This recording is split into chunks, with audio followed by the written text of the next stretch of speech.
our viewers to John Kirby speaking at the White House has now. already brought a halt to the fighting, together with a surge of humanitarian assistance. Now, in order to extend the pause, Hamas has committed to releasing another 20 women and children over the next 2 days. We would, of course, hope to see the pause extended further, and that will depend upon Hamas continuing to release hostages. The president has been deeply engaged on this process throughout the Thanksgiving weekend. He spoke with the Emir of Qatar at a very critical moment to help resolve an impasse on the second day of the pause. And then yesterday, he spoke with Prime Minister Netanyahu with a focus on working towards an extension of the pause, the extension that, quite frankly, we're seeing today. His team then worked on that overnight and through the morning. He was briefed this morning by the National Security Advisor, Jake Sullivan, on the ongoing talks to extend the pause. He and his entire national security team will obviously stay engaged on this over the coming days as we work to implement this extension of the original agreement, as well as efforts to extend the pause even from there.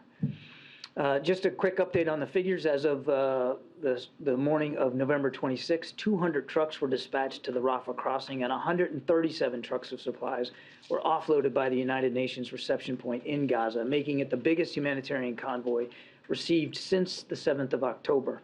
This brings the total number of trucks of aid and assistance, including fuel, to over 2,000 since the 21st of October.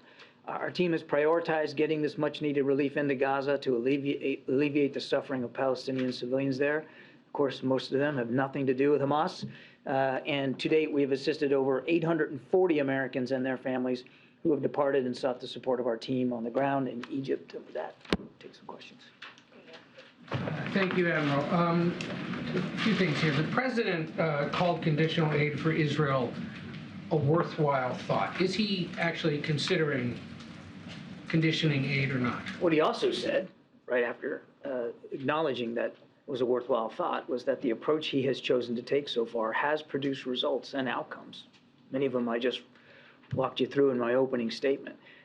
So the approach that we're taking with Israel, and quite frankly with our partners in the region, is working. It's getting aid into people that need it. It's getting a pause in the fighting. It's getting hostages out. It's getting Americans out.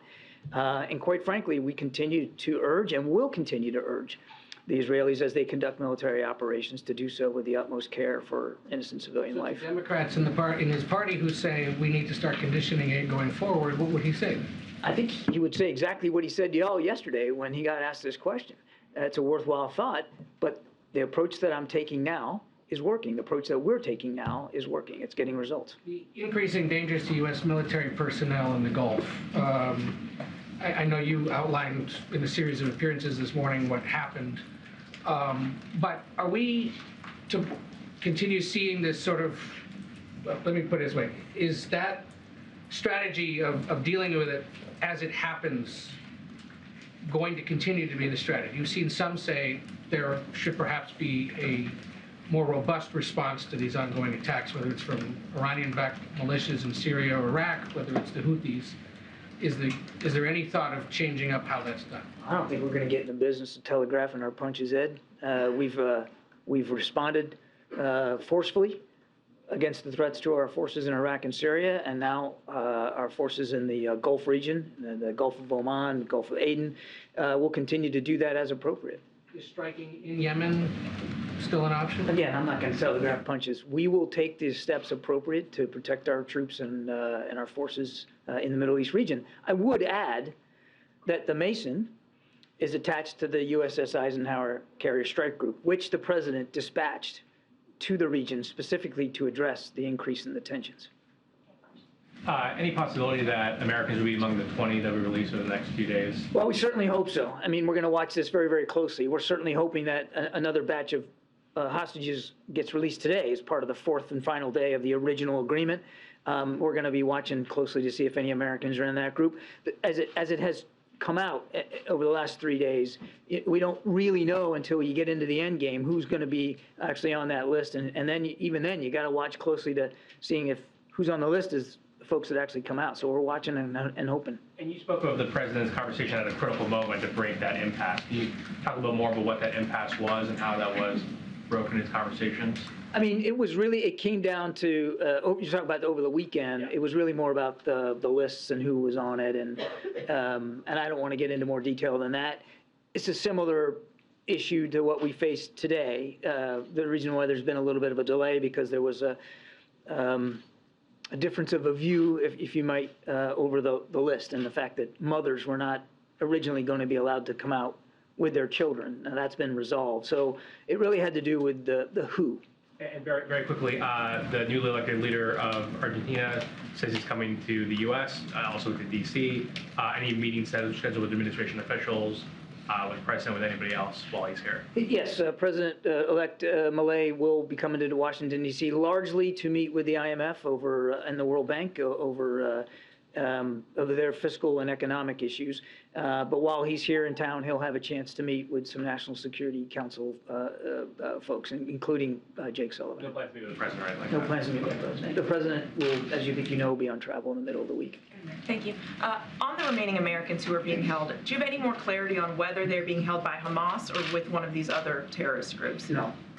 And, all along you've been very clear about concerns that a broader ceasefire would only benefit Hamas. Sullivan was pretty clear yesterday in saying that, Hamas has been able to gain some benefit from this. How concerned are you that the longer this truce lasts, now 6 days, that Hamas will benefit? And how do you weigh that? It's a real risk. You have to expect a group like Hamas, a terrorist group, which clearly doesn't abide by laws of war, will try to take advantage of any pause in the fighting for their own benefit. So we're watching that closely, as well as our Israeli counterparts. You can bet that they're watching that closely.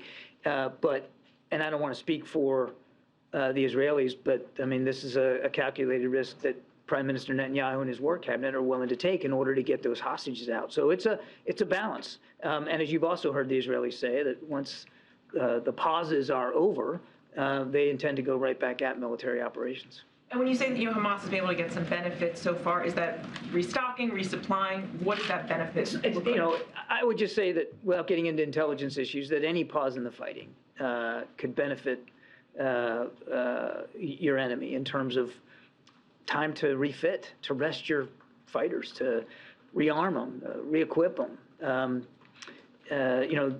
A pause in the fighting can be seen as a benefit. But I want to stress, and this was always part of the calculus, any discussion of pauses was always part of the calculus, that Hamas might try to benefit from it. But so too have the Israeli people benefited by the return of their loved ones and hostages. So too have the American people benefited now with little Abigail back with her family. So again, it's a balance. Again, I won't speak for the Israeli Defense Forces, but when these pauses are over, then they have made it very clear that they're going to continue to target Hamas leadership. John, how many Americans are still being held hostage, and do you have proof of life? We think the number is, it's less than 10, probably in the neighborhood of, about 8 to 9. But we don't necessarily have firm, solid information on each and every one of them. And why haven't the 2 American women who are with Abigail, what happened with them? Why haven't they been released? Well, we certainly hope that we'll see them in hopefully today. And if not today, certainly over the next couple of days. We want to see them back with their families where they belong as well. The lists are developed by Hamas, and then, of course, the Israelis develop their list of Palestinian prisoners that they're going to release. We're not involved in the specific drafting of the lists and the determination on Hamas's side of who's going to come out on any given day. Obviously, we want to see those 2 American women released as soon as possible. The truce being extended 2 days, what happens now? Do you want to get like 3 days next, or a permanent truce? What's the thing? It's like I said in my opening statement, Steve. We're grateful that we've got an extra 2 days to work with here. That'll result in the release of 20 more individuals, yes, women and children. And as I said right at the top, we'd certainly like to see even that extension extended further until all the hostages are released. That's really the goal here: get all the hostages home with their families where they belong, and however long that could take. Mm-hmm. Thank you. Just to follow up on the question about Milei visiting Washington, you mentioned that most of his meetings would be with the IMF, but who will be he meeting at the White House, at the NSC, and what are the expectations of the White House for this meeting? And more broadly, what are the expectations of the president for the relationship between the 2 nations? I already answered that question. He'll have a chance to meet with Jake Sullivan and potentially other folks here at the NSC. We'll have to see how that shakes out. President won't, unfortunately, be able to meet with him because of domestic travel.